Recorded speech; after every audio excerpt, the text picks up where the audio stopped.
You're a fan of true crime podcasts, and you know that feeling you get just before the twist is revealed. But then, there's a cut to commercial. With Dateline Premium, you can listen to every episode ad-free.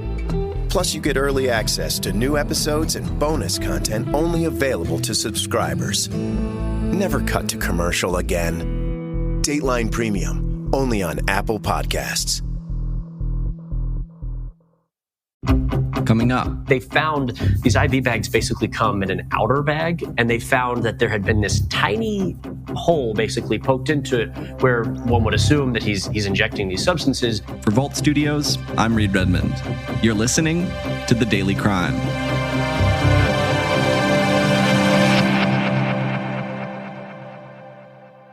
We're at our most vulnerable during surgery. To think that it's not safe and you're even more vulnerable than you imagined is scary. On August 24th, officials at a North Dallas hospital say they became aware of IV bags that had been tainted at their facility.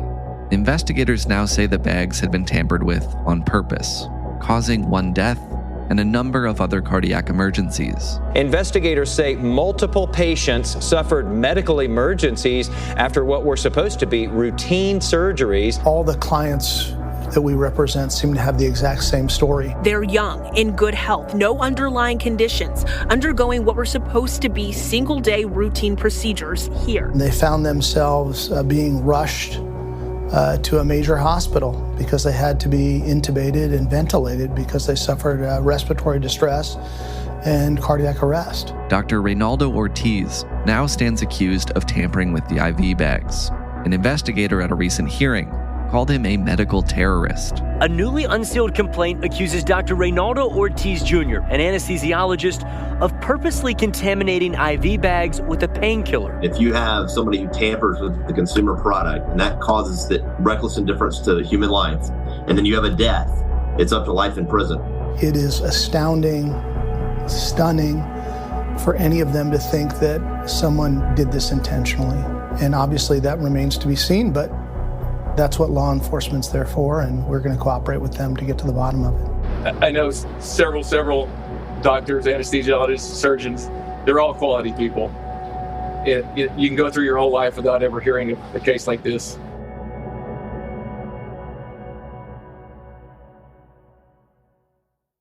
It's important to prioritize your mental health and wellness every day, because when you work on yourself, you'll start to see and feel positive changes in all areas of your life. The long-term effects of therapy can give you the tools to deal with challenges as they arise, strengthen your relationships, and give you a more optimistic outlook on life. There's no better time to invest in yourself than right now. And that's where Talkspace comes in. Talkspace can help with any specific challenges you might be facing, but also you don't need to wait until something goes wrong in your life to work with a therapist. You can just do it now. Getting started is the most important part.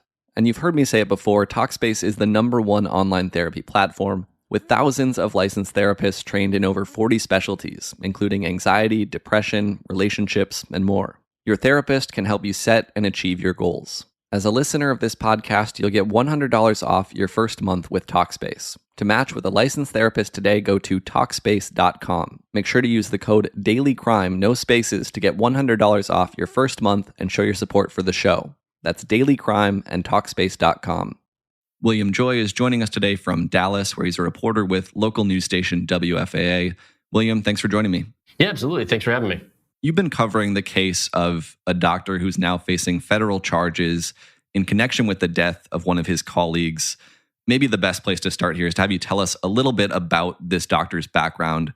Who is Dr. Reynaldo Rivera Ortiz Jr.? Yeah, so he's an anesthesiologist, and like a lot of anesthesiologists, he's not just working at one hospital, he's working at a lot of these outpatient facilities with Baylor Scott and White, a big health provider here.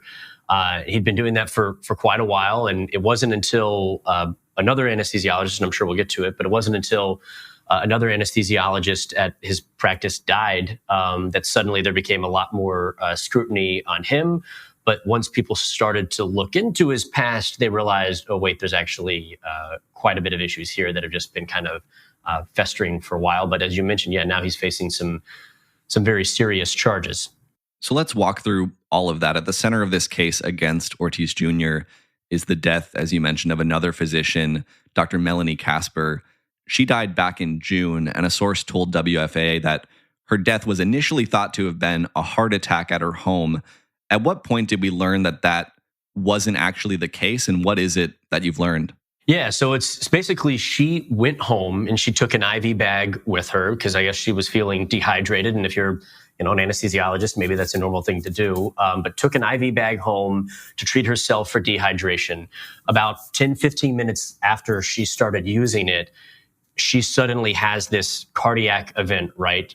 She goes into cardiac arrest. She gets taken to the hospital and she's pronounced dead. And people at first were like, wow, how did this happen? They thought it was an accident. And they tested the bag and they found bupivacaine, which is a painkiller.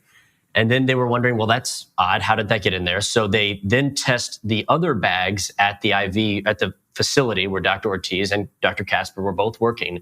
And they found bupivacaine in a lot of these bags. And they started to realize, great, this is a serious problem. In fact, what Dr. Ortiz is accused of doing is putting not just this painkiller, but also lidocaine, another painkiller, and then epinephrine, right, which is adrenaline, in these bags all together. So this combination of painkillers and adrenaline basically in these IV bags. And the medical examiner also, once they found that test positive for bupivacaine, that painkiller, is when they changed her death. I know this is still something of an open question at this point, but what have you been able to figure out as far as how many IV bags were affected, were contaminated?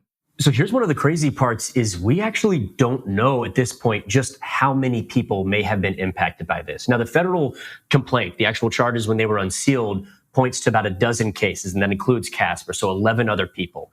And the way they went about this is basically they're looking at since late May, which is when one of the most recent medical board rulings came down against Dr. Ortiz. There were all of a sudden these series of issues at the hospital. So one way they kind of couch this in context is in all of last year, all of 2021, they had 5 incidents where somebody had to be emergency transported to the hospital, right? Because of an issue with their heart during surgery or something else, right?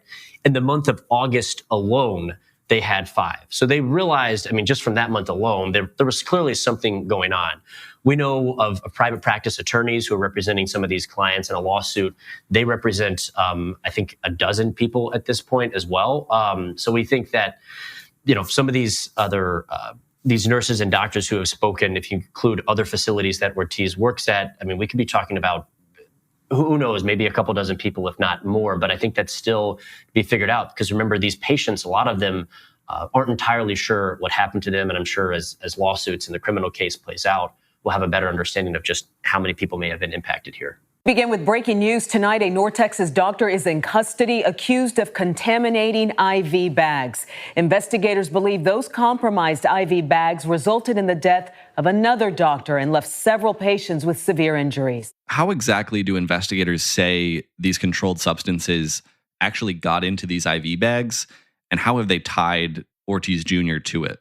This may be the one area, well, it already is, where his defense is really trying to latch on to. So here's what they have so far. So prosecutors in court at his detention hearing actually played video showing Ortiz taking IV bags, putting them into a warmer, and then kind of looking both ways kind of down a hallway before he did it, then putting it into this warmer where they basically are storing these IV bags and then walking away. August 4th, prosecutors say this is anesthesiologist Reynaldo Ortiz, IV bag in hand. He looks around, drops the bag in an IV warmer. It's 11:35 a.m.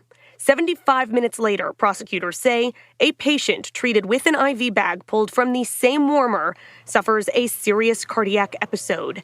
Then again on August 19th, 10:34 a.m., just 26 minutes later this time, prosecutors say another patient treated with an IV bag from this warmer suffered a serious cardiac episode. And so what would happen was the timeline was Ortiz would walk up to this warmer, put in the IV bags, close the door, leave, and then like 15, 20 minutes later, a patient who was being operated on suddenly had one of these cardiac events. And they could just, each time that he did it, they could play it out showing here's him putting in the bag, here's the person having an event, here's him putting the bag, and it would just, so you can't tell from the video if the bag being grabbed out of the warmer is the exact same bag that he put in, but the implication is at a certain point, he keeps putting in these bags, and then 15, 20 minutes later, somebody has an event, they're kind of correlating the two, right?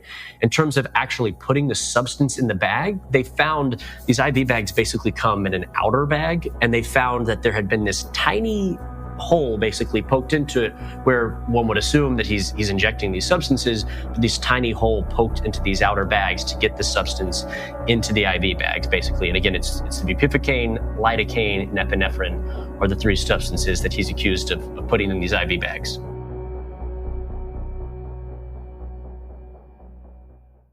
Officially 1 hour until your favorite show premieres. Time to get some snacks delivered through Instacart.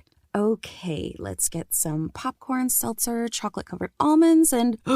Wait, did they release the whole season? Better cart some ice cream for the 2-part finale. When your day should be ending but a new season is starting, the world is your cart. Visit instacart.com or download the app and get free delivery on your first order. Offer valid for a limited time. Minimum order $10. Additional terms apply.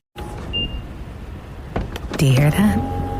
That's the Infiniti QX50's way of saying hello, as it unlocks the door for you and invites you inside. Now you're comfortably sitting down and cooling down in your climate-controlled, quilted seat.